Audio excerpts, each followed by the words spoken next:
Hello guys, in this video you will learn how to make text italics in WhatsApp.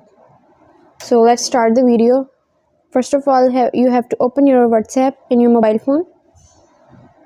Now select the chat which you want to send the italic text. Now tap here. To make the text italic, you just simply have to put the underscore before and after the text. For example, if you want to type good morning in italic text, you just have to put the underscore before and after the good morning. Now send. You can see the text is in italic font. You can do this with numbering also. So if you like the video, please subscribe my channel and don't forget to press the bell icon.